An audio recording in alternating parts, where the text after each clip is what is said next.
Do you have the time? The 1990s gave us some amazing music that still holds up today, but it also gave us some truly awful songs that somehow made it to the top of the charts. Some were cheesy, some were silly, some were trying way too hard to be deep. Let's take a fun trip down memory lane and explore 25 awesomely bad #1 songs from the 1990s. Get ready to remember some tunes that are too good to forget. Achy Breaky Heart by Billy Ray Cyrus, 1992. I moved to Arkansas. Before he was known as Miley's dad, Billy Ray Cyrus gave us this country earworm that drove many people crazy. With its simple, repetitive lyrics and that dance that everyone somehow knew, Achy Breaky Heart was impossible to escape in 1992. The song features perhaps the most basic chorus ever written, with Cyrus just telling his heart not to break.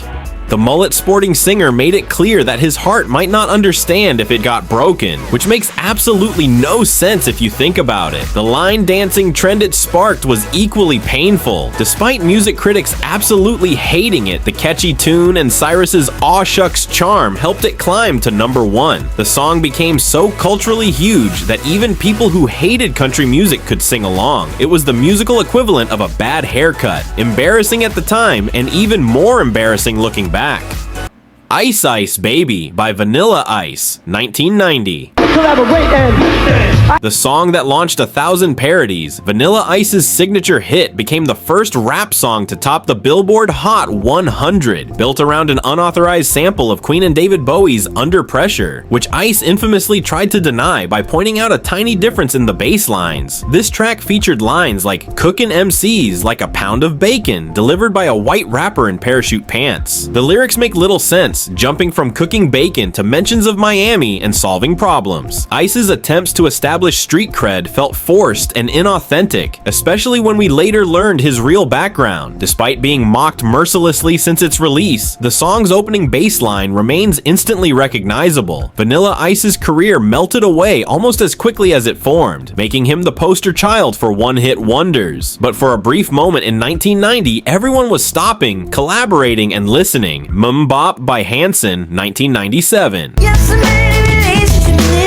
Three long-haired brothers from Oklahoma delivered this nonsensical pop hit that had everyone trying to figure out what Mbop actually meant. The chorus consisted mainly of made-up words, with the title phrase repeated over and over until it lost all meaning. What many people don't realize is that the song actually contains somewhat philosophical lyrics about how relationships are fleeting, though you'd never know it from the upbeat tempo and the fact that the singers were literally children. The brothers' high-pitched, prepubescent voices were either adorable or annoying, depending on who you asked. Critics actually gave the song decent reviews, but it still lands on worst lists because of its aggressively cheerful sound and the way it burrowed into your brain and refused to leave. The track's production by the Dust Brothers gave it a legitimacy that doesn't quite fit with how we remember it now, as that squeaky song by those kids who looked like girls. Who Let the Dogs Out by Baha Men, 2000. Who let the dogs out? Technically released in July 2000, this song's origins and popularity began in the late 90s, making it a fitting conclusion to the decade's musical oddities. The Baha Men's barking chorus became the anthem of sports arenas everywhere, despite nobody really understanding what letting the dogs out actually referred to. The song consists almost entirely of the title question being asked repeatedly, followed by barking sounds. It's hard to imagine a pitch meeting where someone said, "What if we just bark in a song?" Yet somehow this novelty track became inescapable, playing at every sporting event, middle school dance, and family barbecue for years. The song won a Grammy for Best Dance Recording, proving that sometimes the music industry's idea of quality is questionable at best. Who Let the Dogs Out has since become shorthand for annoying songs, yet it maintains an irresistible quality that still gets crowds going. Its legacy lives on mainly as a punchline, yet everyone still joins in when those infamous barks begin. Tub Thumping by Chumbawamba, 1997. I Get Knocked Down, But I Get Up Again became an unlikely inspirational anthem from British anarchist collective Chumbawamba. After years of making political music, the band ironically found mainstream success with this drinking song about resilience. The chorus, which simply repeats that he gets knocked down and gets up again, is followed by a declaration that "you're never gonna keep me down," a message undermined somewhat by verses about drinking whiskey, vodka, lager, and cider. The song's arrangement jumps from male to female vocals, from shouting to singing, creating a musical whiplash effect that somehow worked commercially. Despite being a song essentially about binge drinking and staggering home, it was adopted by sports teams and even political campaigns, much to the band's dismay. The song title, Tub Thumping, refers to politicians pounding on podiums, though most listeners just remember it as "that getting knocked down song." It remains a karaoke favorite for people who can't really sing but can definitely shout. Rico Suave by Gerardo, 1990. Before there was Despacito, there was Rico Suave, one of the first mainstream bilingual hits in America. Ecuadorian-born Gerardo Mejia gave us this song celebrating his own supposed smoothness with women, switching between English and Spanish while bragging about his romantic conquests. The song title, which translates to Rich Smooth, perfectly captures the cheesy machismo that permeates every verse, with lines like "the women call me Rico Suave," essentially saying "women call me Mr. Smooth Smooth." Gerardo created a character so over the top that he became a punchline almost immediately. His shirtless image, bandana, and tight jeans became his trademark look. Despite the ridiculous lyrics and Gerardo's limited vocal abilities, the song struck a chord with audiences looking for something different. Rico Suave has since become shorthand for any overconfident, smooth-talking person, ensuring the song's legacy extends beyond its musical merits. Rhythm is a Dancer by Snap, 1992.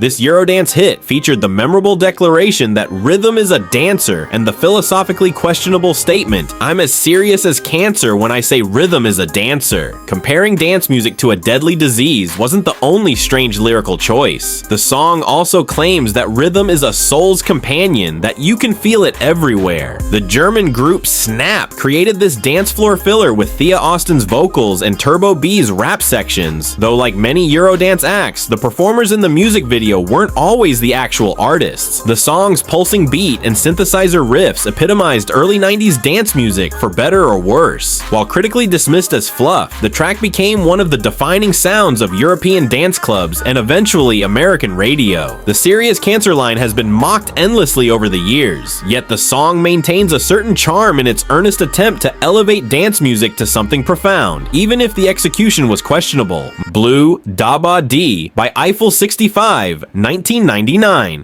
Inside and outside, blew his house with the Italian dance group Eiffel 65 created the most aggressively repetitive song of the decade with a track that consisted almost entirely of the word blue and nonsensical sounds. The story, if you could call it that, was about a little guy who lived in a blue world where everything was blue. His house, his car, his girlfriend, everything. The vocals were heavily processed through a vocoder, making the already simple lyrics even harder to understand. But none of that mattered because the song was designed for one purpose: to make people dance in clubs while completely losing their minds. The production was pure Eurodance cheese, with synthesizers that sounded like they were having a seizure and a beat that demanded movement. Radio stations initially resisted the song because it was so obviously ridiculous, but club DJs couldn't get enough of it. The track's success was built on its complete commitment to being absolutely silly. It wasn't trying to be cool or sophisticated, it was trying to be the soundtrack to pure, mindless fun. The fact that it worked so well despite having virtually no real content made it both genius and terrible. What's Up by Four Non-Blondes, 1993. 25 years and my life is still. Linda Perry's powerful vocals and distinctive appearance made Four Non-Blondes impossible to ignore. But What's Up was built around one of the most repetitive choruses in rock history. The song consisted mainly of Perry shouting "What's going on?" over and over again while describing her feelings of confusion and frustration about life in general. The verses were more coherent coherent, dealing with themes of alienation and searching for meaning, but everything came back to that same question repeated endlessly. The production was surprisingly heavy for a song that became a radio staple, with guitars that crunched and drums that pounded throughout. Perry's voice was legitimately impressive, capable of both delicate moments and full-throated roaring, but the song's structure made it feel like she was trapped in a musical loop. Alternative rock stations embraced it as an anthem for Generation X confusion, while mainstream radio played it because of its undeniable energy. The band's appearance, particularly Perry's distinctive hairstyle and clothing choices, made them instantly recognizable in the MTV era. The song's success was both deserved and puzzling. It showcased real talent while being built around an incredibly simple concept that bordered on the ridiculous. Torn by Natalie Imbruglia, 1997. I saw a man brought to life. Australian actress turned singer Natalie Imbruglia took a song originally recorded by alternative rock band Edna Swap and turned it into one of the decade's most overdramatic ballads. Her version transformed the original's raw emotion into something that sounded like it belonged in a soap opera, complete with theatrical vocals and production that seemed designed to soundtrack romantic breakdowns. The lyrics described being emotionally torn and lying naked on the floor, which sounded deeply meaningful until you realized they were mostly just describing feeling sad after a relationship ended. Imbruglia's background as an actress showed in her delivery. Every word was carefully enunciated and emotionally charged to the point of being almost comical. The music video featuring her in various states of emotional distress in what appeared to be a paper-walled apartment became as iconic as the song itself. Radio stations couldn't resist the combination of Imbruglia's looks, her dramatic delivery, and the song's undeniable hook, even though the whole package felt manufactured for maximum mainstream appeal. The success of Torn proved that sometimes taking someone else's genuine emotion and polishing it until it gleamed could create something both beautiful and completely artificial. Bitter Sweet Symphony by The Verve, 1997. The Verve created one of the decade's most ironic success stories with a song built entirely around a sample from an orchestral version of a Rolling Stones track. Richard Ashcroft's vocals soared over the repeated string arrangement while he delivered lyrics about life being a bittersweet symphony and trying to make ends meet. The problem was that the band had only secured rights to use a small portion of the sample, but ended up building the entire song around it. When the dust settled, the Verve ended up owing all royalties to the original songwriters, making their biggest hit financially worthless to them. The irony was perfect. A song about struggling to make ends meet that literally prevented them from making ends meet. The production was gorgeous. Ashcroft's performance was genuinely moving, and the whole thing felt like a lost classic from the 1960s updated for the 1990s. But the legal issues made it impossible to enjoy without thinking about the business side of music. Radio stations played it constantly, unaware of or unconcerned with the behind-the-scenes drama. The song's success demonstrated how a great sample could become more important than original composition, while also showing how the music industry's legal complexities could turn triumph into tragedy. Flagpole Sitta by Harvey Danger, 1997.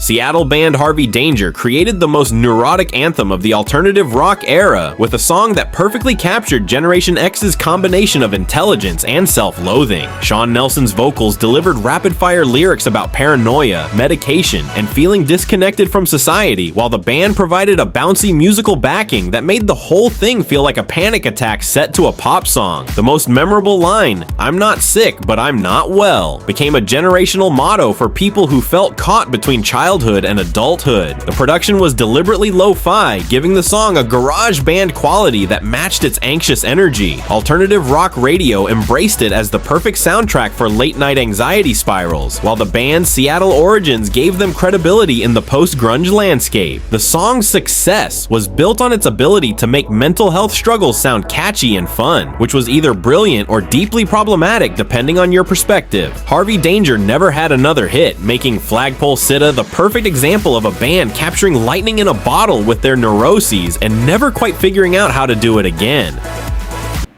Basket Case by Green Day, 1994. Green Day's Billy Joe Armstrong turned his anxiety disorder into the most upbeat song about mental health struggles ever recorded. Basket Case was supposedly about Armstrong's panic attacks and general feelings of paranoia, but the musical arrangement made it sound like the happiest song ever written about being completely miserable. The lyrics described neurotic behavior, self-doubt, and the feeling of losing control, but the melody was so infectious that listeners found themselves singing along enthusiastically to descriptions of psychological distress. The production was clean and radio-friendly, a departure from the band's earlier punk sound that helped bring alternative rock to mainstream audiences. Armstrong's vocals were clear and melodic, making every word of his self-deprecating lyrics easy to understand and remember. The song's success marked Green Day's transition from underground punk band to mainstream rock stars, a change that some fans saw as selling out, but that brought punk sensibilities to a much wider audience. The irony of a song about feeling like a basket case becoming such a massive hit wasn't lost on anyone, including the band members themselves. It proved that sometimes the most personal struggles could become the most universal anthems when packaged with the right melody. Closing Time by Semisonic, 1998. Open all the doors and let you out into. Semisonic's Dan Wilson wrote what sounded like the ultimate bar closing anthem, but was actually about the birth of his daughter, creating one of the decade's most misunderstood hits.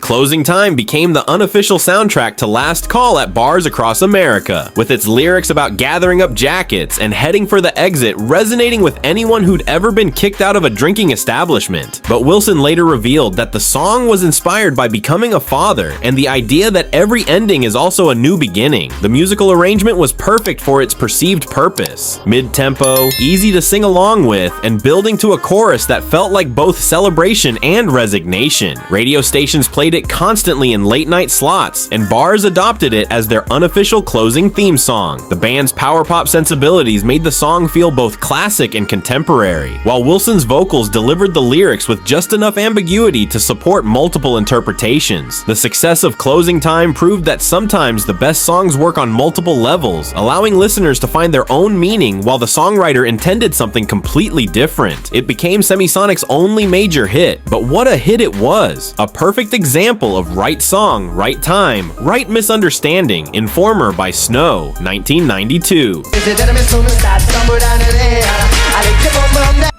Long before Eminem proved that white rappers could be taken seriously, there was Snow, a Canadian reggae rapper whose biggest hit was almost completely incomprehensible. Informer featured Snow rapid-fire delivering lyrics in a thick Jamaican patois that most listeners couldn't understand, over a beat that sounded like it was recorded in someone's basement. The song's most famous line, "A licky boom boom down," became a cultural touchstone despite nobody being entirely sure what it meant. Snow claimed it was about police informants and street justice, but to most listeners, it was just a series of interesting sounds arranged in a catchy pattern. The music video showed Snow looking like the world's most unconvincing tough guy, surrounded by dancers who seemed equally confused about what they were supposed to be doing. What made Informer magnificently bad was its complete lack of self-awareness. Snow delivered his incomprehensible lyrics with absolute conviction, as if he was sharing the most important message in human history. The production was cheap, the concept was questionable, and the execution was baffling, yet somehow it all came together to create something uniquely entertaining. Two Princes by Spin Doctors, 1992. The Spin Doctors looked like they'd time traveled from a 1970s jam session, and Two Princes sounded like it was recorded in someone's garage after a really good party. The song told the story of two princes competing for the same woman's attention, with lead singer Chris Barron delivering the tale in a voice that suggested he found the whole situation pretty amusing. The song's charm lay in its complete lack of pretension. The Spin Doctors weren't trying to be cool or mysterious. They just wanted to tell a story about romantic competition set to a funky beat. The guitar work was sloppy in the best possible way, and Barron's vocals had the kind of lived-in quality that suggested he'd actually lived through whatever he was singing about. Two Princes represented everything great about early 90s alternative rock. It was weird without being pretentious, catchy without being calculated, and fun without being stupid. The band never quite recaptured the magic of this moment, but they didn't need to. Sometimes one perfectly imperfect song is enough. I'm Gonna Be 500 Miles by The Proclaimers, 1993. Well, I know I'm gonna be the man who wakes up next. Two Scottish twins with thick glasses and even thicker accents decided to sing about walking ridiculous distances for love, and somehow it became one of the decade's most beloved anthems. The Proclaimers looked like accountants who'd accidentally wandered onto a stage, but they delivered their simple love song with such conviction that it became impossible to ignore. The song's premise was beautifully absurd. The narrator promises to walk 500 miles, then 500 more, just to be the man who walks 1,000 miles to fall down at his lover's door. It was romantic in the most impractical way possible. The chorus was so catchy that entire stadiums would sing along, even though most people had no idea what the verses were about due to the brothers' thick Scottish accents. What made 500 miles wonderfully terrible was its complete commitment to the ridiculous premise. The Proclaimers didn't wink at the camera or acknowledge how silly they sounded. They just sang about their impossible journey with the sincerity of men who'd actually considered making the walk. It was bad in the most charming way possible. Creep by Radiohead, 1992.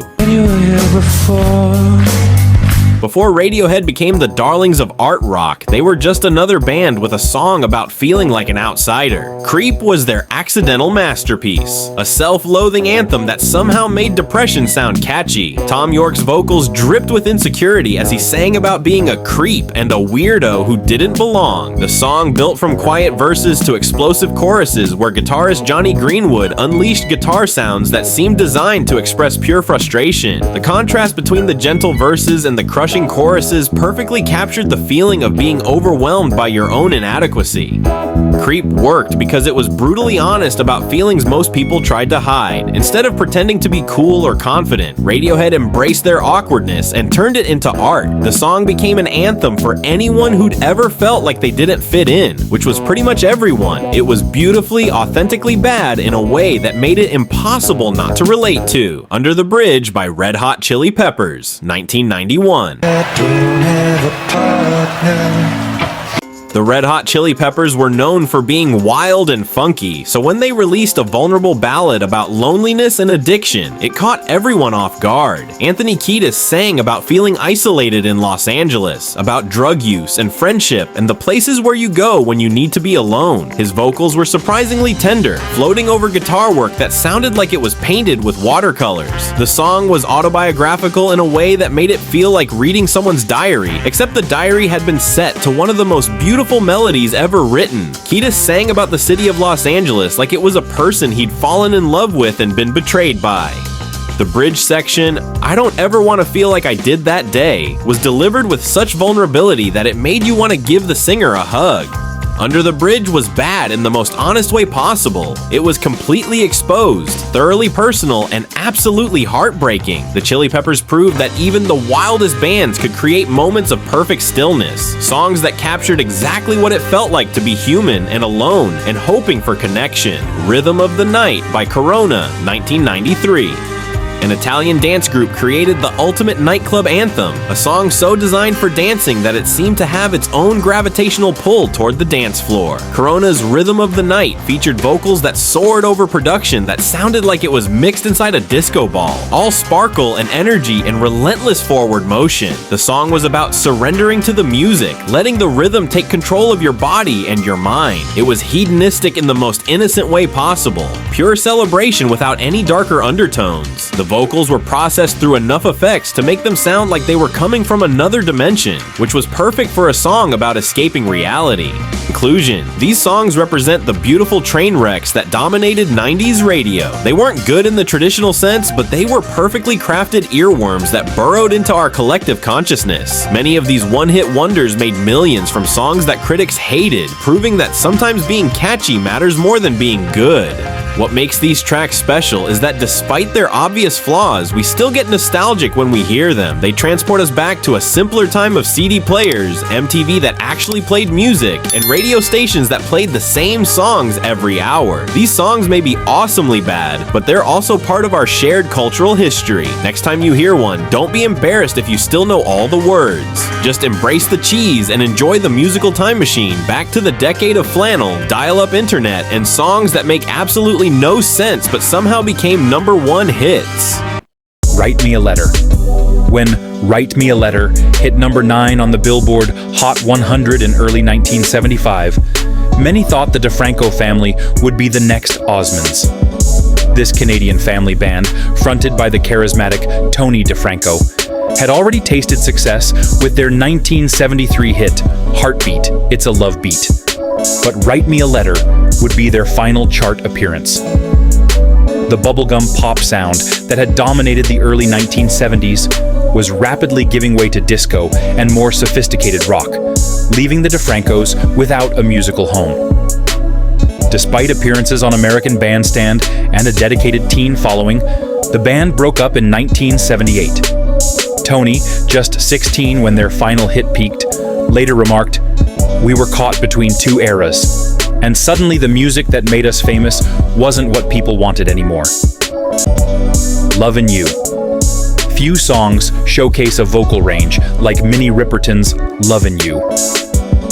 Released in January 1975, the track, co-written with her husband Richard Rudolph, features Riperton's extraordinary 5-octave voice, culminating in those famous whistle register high notes that have rarely been matched in pop music history. Originally intended as a lullaby for their daughter Maya, who would grow up to become actress Maya Rudolph, the song became Riperton's signature hit, reaching number 1 in April 1975. The stripped-down production by Stevie Wonder, credited as El Toro Negro, featured little more than electric piano, acoustic guitar, and the sounds of birds chirping, allowing Riperton's otherworldly vocals to take center stage. The minimalist approach was revolutionary for a time when most R&B productions featured dense arrangements with multiple instruments. Tragically, Riperton was diagnosed with breast cancer shortly after the song's success and passed away in 1979 at just 31 years old, making Lovin' You both her creative peak and her musical legacy. While not technically a one-hit wonder in R&B circles, where she had other successful singles, this was her only major crossover success on the pop charts. The Hustle. If one song captures the disco explosion of 1975, it's The Hustle. This instrumental dance track by producer and arranger Van McCoy reached number 1 in July 1975 and won a Grammy Award for Best Pop Instrumental Performance. The song launched a national dance craze and became synonymous with disco's mainstream breakthrough. McCoy, already an established songwriter and producer, was inspired to create the track after visiting New York's Adam's Apple Disco and observing patrons doing a dance called The Hustle. Working with the studio group, the Soul City Symphony, McCoy created a sophisticated orchestral disco arrangement featuring strings, flute, and a driving rhythm section. The song's elegant simplicity, built around a memorable melodic hook rather than vocals, helped it transcend language barriers and become an international hit. Despite his success as a producer and songwriter for other artists like Gladys Knight and the Pips and Aretha Franklin, McCoy never had another hit of his own that matched The Hustle. Sadly, he died of a heart attack in 1979 at age 39, but his signature creation remains the quintessential disco instrumental, instantly evoking the mid-70s dance floor revolution, Fallin' in Love. This soft rock trio scored their only number 1 hit with the smooth, harmony-rich Fallin' in Love, which topped the charts in August 1975. With its gentle acoustic guitars, warm vocal blend, and relaxed tempo, the song exemplified the mellower side of mid-70s pop that provided a counterpoint to the era's disco explosion. The group, consisting of Dan Hamilton, Joe Frank Carollo, and Tommy Reynolds, who had actually left the group before this recording and was replaced by Alan Dennison, had previously charted with Don't Pull Your Love in 1971. Fallin' in Love marked their commercial peak, however, with its perfect AM radio sound that fit neatly alongside similarly smooth hits from acts like Orleans and Firefall. Despite the success, internal tensions led to further lineup changes, and the group never returned to the top 40. Their sound, however, perfectly captured the adult-oriented soft rock that dominated much of 1975's radio landscape. The song's straightforward lyrics about the simple joy of falling in love connected with listeners looking for uncomplicated, melodic pop in a year of increasing musical complexity. Magic. Scottish pop rock band Pilot soared to number 5 on the US charts with this infectious, hook-laden single built around a bouncy piano line and the memorable chorus, "Oh, oh, oh, it's magic." Released in late 1974, but reaching its peak in early 1975, the song's bright production and power pop sensibilities made it a radio staple. Formed by former Bay City Rollers members David Payton and Billy Lyle, along with guitarist Ian Bairnson and drummer Stuart Tosh, Pilot created a perfect piece of pop craftsmanship with magic. The song was produced by Alan Parsons, who would later recruit several band members for his Alan Parsons project, giving the track a polished sound and distinctive arrangement that stood out on AM radio. Despite releasing several albums and having success in the UK with other singles like January, Magic remained Pilot's only major US hit. The song has maintained its cultural presence through use in commercials and film soundtracks, ensuring that even those who don't recognize the band name know the chorus. Its upbeat message and irresistible melody make it one of the most enduring one-hit wonders of 1975. Only Women Bleed. Though known primarily for shock rock anthems, Alice Cooper showed a more nuanced side with this ballad about domestic abuse that reached number 12 on the charts in May 1975. Despite its controversial title, which caused some radio stations to avoid it or refer to it as Only Women, the song revealed Cooper's songwriting depth and ability to address serious social issues beneath his theatrical persona.